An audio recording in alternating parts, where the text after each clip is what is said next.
Welcome to Records with Raeka. 3, 2, 3, 2, 1. Okay, so hey guys, whoever's listening to this, welcome to my channel's first ever podcast with Gelo. Gelo, tell us more about yourself. I'm Angelo. You guys can call me Gelo. I'm currently a third year BS Psychology student at Ateneo de Manila University, and I'm here doing a podcast with Raeka. And Raeka, how have you been? How are you? I'm good, but kind of like scared of online classes lately. Yeah. So how's it been? How have you been adjusting to the pandemic life? Well, I think it's not that bad for me because I feel like I've been really like with my family that much, so I guess I'm fine. But apart from that, I actually miss being with my classmates and friends physically, because we can't be together physically at the moment because of social distancing and, the pandemic. Yeah. That's the same thing. I have the same sentiments as well. One thing I have been having trouble with is adjusting to the online setting when it comes to classes. Right. Like, I'm not used to the online setting, wherein I'm used to like sitting in class, listening to the teacher or the professor, listening to their lessons, rather than self-studying on my own, which is kind of different, but at the same time, we have to like play with what we have because that's the current situation we're in, and we have to like adapt and whatnot. Yeah. I did prepare questions for us to have like a guide. Okay, sure. Right. So for the people to know what we're at or what we're going to be talking about, it's going to be like social distancing, but finding solitude amidst the pandemic. So yeah, Gelo and I have actually planned this, I guess, a week ago, right? Yeah. Actually, like 2 weeks ago. 2 weeks I'm ago. not sure. Yeah, so we've practically thought of making podcasts for like quite some time now, and like we've made it possible right now. But yeah, so let's go straight to like your idea of solitude, basically. Well, for me, like solitude is like the state of being alone. It's something that seems kind of foreign to us because, well, it's not foreign for me because personally I am an introvert, so I really like to be alone. And finding solace in solitude is something that takes a while to warm up to. It's not something that, oh, I want to be alone for some time. And it's not that easy. Solitude is something like, for example, you're alone, and that's solitude. But how you react to it is what we want to focus on, because how you react to it affects like whether solitude is actually good or bad. It is not all good and it's not all bad either. So my idea of solitude is like it's just the state of being alone. Um, the fact that you want to find solace in solitude, whereas what you're talking about is social distancing in the midst of pandemic. I think that's the most important part that we have to understand, and that is finding solace in solitude. Yeah. So how about you? So I guess I really want to like highlight the fact that people, because I did spoke to my like aunt about solitude, and she was like, why are you going to be talking about solitude? That's going to make people feel like romanticizing loneliness and all that. But I guess I want to also highlight the difference of isolation and solitude, because solitude, does that mean I'm gonna wallow in like isolation? And I guess solitude for me is I guess like when I look it up in the internet, I was like, yeah, it is loneliness. But I did read a lot of like articles, and then I stumbled upon like this phrase or like this like statement that says solitude is a state of being alone without being lonely. So I was like thinking about like, how do I spend time like being alone and not feeling lonely? Just like you said, like it's not like, it's really about the focus. How do you like spend time with yourself, not feeling lonely? I guess because of Solitude, I was able to find out that there are a lot of things that I still have to do, because I get to think a lot by myself. Like I have to unplug myself from people and then place myself in a situation where I get to think about what are the things that I get to do for me to be happy, for me to find joy, for me to pursue what I want. And I guess Solitude has been like a word for like this entire social distancing thing for me, because yeah, I was able to focus on what I truly want and really diving into like my spirituality as well. As maybe you're already aware of that I'm like really diving into like my spirituality more than anything. And I've been like tapping into the strength that, you know, I literally couldn't see, but I've been like getting a lot of strength from God and really like allowing him to like shower me with all his strength. And that is like being alone, but really getting into a focus that provides you with joy, and like you think like you're with somebody but not really somebody, you know, like it's God. So, and yeah, I guess Solitude for me is being renewed, being replenished, right? Being restored. And I get a lot of like peace rushing into me, and not because I'm alone that I'm not going to be experiencing joy. I don't have to be with people that much for me to know that I'm going to be enjoying my time. There's a time for yourself, and there's a time for you to spend time with people as well. And you can you have all the right to experience solitude and unplug yourself from like a whole crowd that you've been with for a long time. And yeah, I guess that's my thought about it. And yeah, I really just want to talk to you about like how isolation is not. Yeah. Well, I would also like to point out the thing that you said about people um, romanticizing solitude as something where you're alone or you're isolated from the world. I would like to add on that because there is a difference between loneliness and being alone. Because for most of us, for most of the people, being alone is like a negative state of being.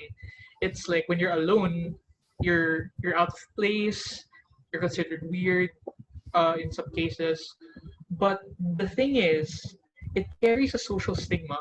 When, for example, when you're alone, it carries a social stigma, in that like it shows like how isolation is actually bad for you, and at the same time that it makes you feel like you don't belong in in in a certain group. Because what I'm saying is humans are social beings. Like we evolve through like by talking to people. We grow by talking to people. We grow by interacting with one another. And being alone has been romanticized in a bad way. Has been put in a bad light. Like when you're alone, like you have no friends. You're being what do you call that? Being labeled as someone who is a quote unquote loner, which is kind of it's kind of missing the point when you're trying to address solitude, because being alone is associated with loneliness. People think that when you're alone you're lonely. Introverts are being labeled as, oh, these people just stay inside their houses and so like they're pretty much loners, but that's not the case. um, those are two actually different things. Being alone is a state of being, whereas loneliness, as defined by the internet, is a feeling caused by the lack of company or friends. Loneliness is a feeling, while being alone is a state of being. There's a fine line between those two. Um, However, the thing is, most of us we fear loneliness because we fear being alone because of loneliness. We fear that, oh, I'm afraid to be alone because I might get lonely. When we are left behind by our friends, feel insecure, we feel like we want to hide when we're alone, because that's how it is. There's that fear and that stigma that comes with being when you're alone. Yeah. Yeah, I completely agree. And yeah, I just want to talk about where do you draw your like peace from these days right now that we're forced to stay at home just because maybe we don't have our quarantine passes, right? We couldn't like go out every Yeah. single day. We couldn't like if there's a chance of meeting people, that would be so low. We're basically like forced to separate ourselves from each other. And so like where do you draw your peace from these days? And I'm just talking about peace because right, like again, solitude is not being in a negative state. So peace is a positive state. So we want to talk It's about like finding peace in solitude, you know. Well, for me, I draw my peace by simply being alone. I like being alone.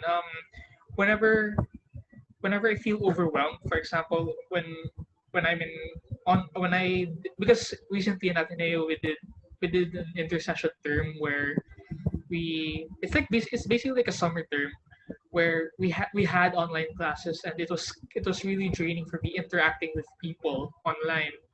And my only outlet for that is like after the class, after the online session, I just unplug from the internet and try to find a quiet place in my home. And what I do is like when I'm alone, it's like I meditate, and I meditate a lot actually, and it's really brought peace into me. It's like kind of getting to know yourself in the process, because being alone, it opens up a plethora of new possibilities. When you're alone, you start to do some introspection within yourself. Um, when you're alone, you start to reflect, and you start to think about, like, for example, the things that you did for the day, or you just reflect back on your life and whatnot. You tend to know more about yourself in the process, and I think from there I can get my peace knowing that I'm starting to know myself, get to know myself more, a little by little, by having these instances of being alone, and I think that's a really good thing. So how about you? How about you? Where do yeah, you draw your peace? yeah. Um, just like I said, like I've been like diving into spirituality a lot. So I just really read. Yeah, read the word of God and all that. And I guess I also draw peace by actually doing the things that I am passionate about. Like I've been into like vlogging, right? So I really like enjoy editing. I really enjoy like writing as well. I enjoy doing my journal and all that. I get to draw peace from that. And I guess that's what we want to encourage people as well, that you can draw peace from like your alone time, not literally like alone being in a negative state, but you can enjoy your time being in a solitude, being in a state of being alone without being lonely by actually doing the things that you love. And we can do that. We can literally see the positivity despite of like this pandemic. Yeah, like I just like thought about this question. How do you see our generation adjusting to the whole pandemic and social distancing, and really like incorporate solitude as well? Okay, okay. So the thing is, like, in my personal experience, being in Ateneo, it's kind of like a really diverse scene where I can see students adjusting well to the online setup, and others struggling, myself included. Um, I think, like, given the situation, we have to do the best that we can to adjust. Um, for example, you can't do well online because, let's say, you're not used to it. The thing is, try to find a way that works for you. Make learning, I think, make learning something that you look forward to. My personal strategy is to, like, try to think of these as like let's say, building blocks on how to actually learn something in class. Um, and then, for example, for me, I struggle a lot with online classes because I'm not used to the online setup. I get easily distracted by, for example, social media sites. Like you're doing a Zoom meeting, and then you can like just go on the internet and just do mindless scrolling. That's a bad thing. So what I'm doing personally is that I'm just trying to fight the urge of distraction. Trying to go outside the path of distraction and try to go to the path where I can actually focus on the task at hand. By in incorporating solitude naman, it's it's really easy for me because I can just simply choose to unplug from the, let's say, from the internet and try to find time for myself. It's different. It's different in, for, let's say, on-site classes where you're in the classroom and you kind of wanna be alone. You always have that feeling. Like sometimes that feeling comes up, when you're in class and then you suddenly have the feeling, oh, I want to be alone. Like the presence of these people are like kind of overwhelming for me. As an introvert, that happens. Um, at least in the online setting, you can excuse yourself to find time for yourself. Like, okay, let's say I'm studying or I'm in an online session from 10 to 11 a.m. After that, I will unplug from the internet and stay by myself to recharge. And that's perfectly fine. That's a strategy that works. Um, in adjusting and incorporating solitude or finding peace in solitude is actually a good thing because you want to like focus on what is good for you, and by being alone you can like by being alone you can recharge yourself and you can think for yourself without like having any outside influence, as I said earlier, because like usually most of our decisions are made by with the influence of other people.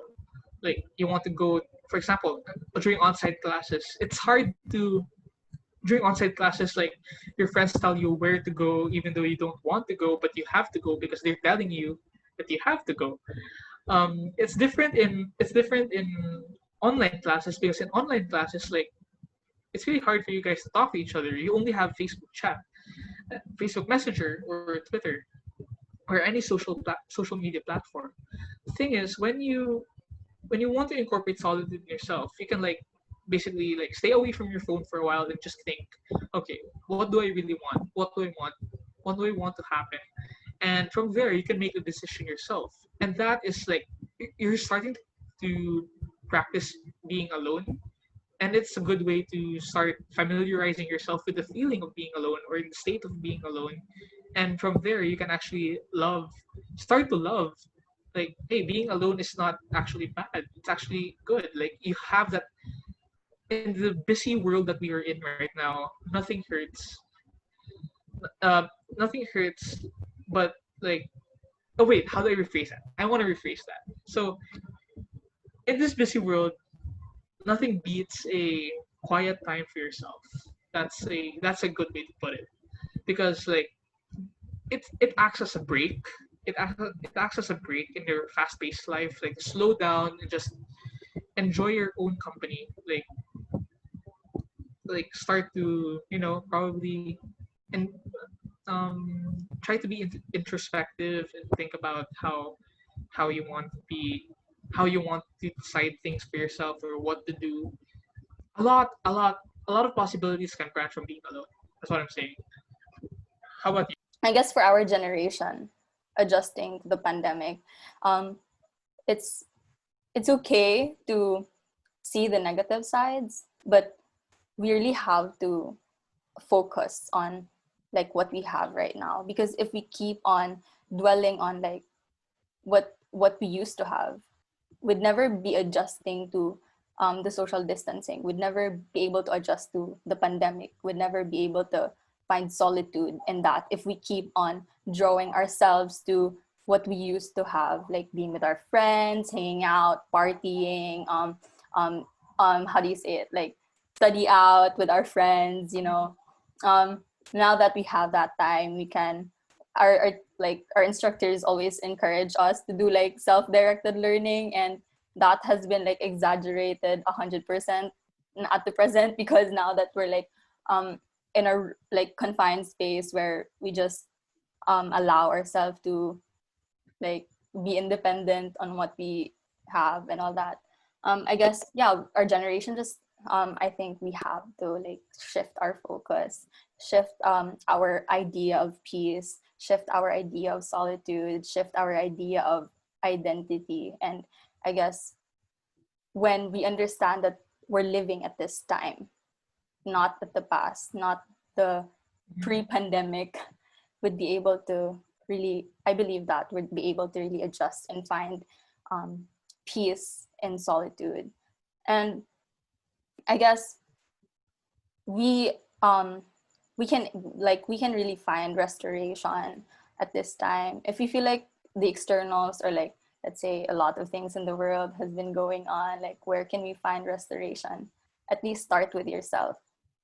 And that starts, it starts with solitude. It starts with understanding that um I can be whole, I can be complete without um thinking about what I used to have, or thinking about what could have happened. And yeah, I guess let's shift our focus from thinking about what's missing, and thinking about what we truly have at our I mean, like at the time that we have, and at the space that we have. And I guess our generation will be able to really adapt to it. And yeah, i guess I guess that's it. And I really just I'm gonna close, and you're gonna close with like if you have any like statement in your mind. Yeah, sure. Yeah.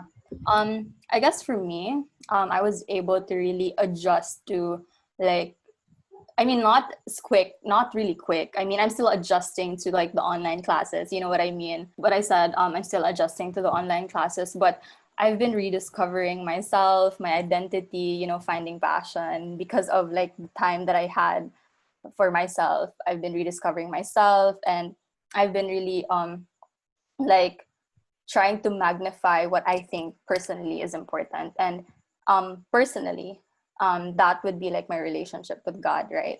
And I could never like separate that. Like I could never imagine myself separating from the fact that like my relationship with God is what really draws me to like understanding solitude more, to understanding that in my own time, in my own space, I have peace, and I can truly tap into the strength that I think that I can like take, like I can tap on. And that has been like solitude for me, finding my passion, rediscovering myself, and really getting in touch with, you know, like my relationship with God. So how is it like for you? Well, for me, it's like um, one of the things I noticed is like during the pandemic, um, it is normal for us to feel lonely because we're separated from our friends and loved ones, and even when we're with family, we get that feeling of being lonely at times, and that's perfectly normal. But the fear of being alone is starting to grow more as the pandemic continues to drag on. But we have to understand that we have to face this fear, and it's not, being alone is actually not that scary, and it's actually not that bad. It's actually good for you. You have to learn how to find solace in solitude. For example, when you want to take a break from all the online stuff that has been happening around you, you can just unplug against the internet, just stay in your own private space and have that moment of peace within you. Because having peace is one of the things that I want to like uh well, the search for peace is actually what I've been busy with during the pandemic, and being alone plays a big part of that. And like sitting in a corner, for me, meditating, um, really helps brings that into focus. Being able to have that moment of peace with yourself is actually really helpful because it makes me introspect. Uh, it makes me introspective of myself, and I want to like I actually get insights by simply meditating alone, by simply being alone, and I get insights on what to do with my life, and that I think is helping me be the person that I am today, and it's helping me develop. It's helping me develop myself, and it's helping me to grow as a person by not really not really going with where the majority goes, which is um like, oh, you have to not be alone, but rather being alone is actually a good thing. It's like taking the road less traveled, because that's where you start to learn more about yourself, and simply by being alone you can observe others as well, and you can learn a lot of things from that point of view. So one of my main takeaways here is that you must learn to love being alone, because there's a difference between being alone and feeling lonely, wherein being alone is a state of being, and loneliness is a feeling caused by the lack of a friend or lack of company. And these things are not bad, but you have to you have to start embracing the fact that in this trying time we are starting to adjust. We have to adjust to the new normal, which is like, I don't know, in my projections, like a few more months before everything goes back to normal, or even it would even take longer than that. So we have to be accustomed to the fact that we're gonna be alone. We're gonna be separated from our friends and loved ones for a bit for a bit more time. So we have to make the most of it. And what better way than to start being alone and starting to enjoy your own company. Yeah. Thank you so much. I love it when you said that taking the road less traveled and not really like, conforming to the majority. And yeah, it gets like challenging, but again, you get to really also challenge yourself to learn how to love, the time of solitude. And so yeah, I really love this. Like we could do this more often. I know, right? Oh, yeah, definitely. So yeah, I guess that's it. Thank you so much, Jella, for being here with us. I really enjoyed this time. And yeah, so I guess maybe I'll see you on the episode too. I Yeah, hope so. I hope so. yeah. Thanks for So having yeah, privilege is mine. Yeah, guys, so I hope you enjoyed that podcast with us. If you want more, then let us know. Also follow Jello in his social media platforms. And yeah, I hope you guys also find your solitude and be renewed, be replenished, be restored by it. So yeah, that's it.